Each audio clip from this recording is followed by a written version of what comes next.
ni lom oma chiar thin kha pi chuan leng ho zain len rual te mit fu na kan ni thin kha ri moi nen zai vorin kan lim ho lain thin thong na ni na chang zo kha zan kha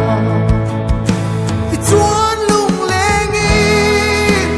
zai la sai ma ten donin kan runin thoma kan hun man ta song kha hun hian liam pui mo se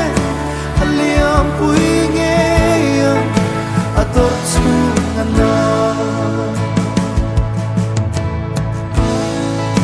duin tong ang si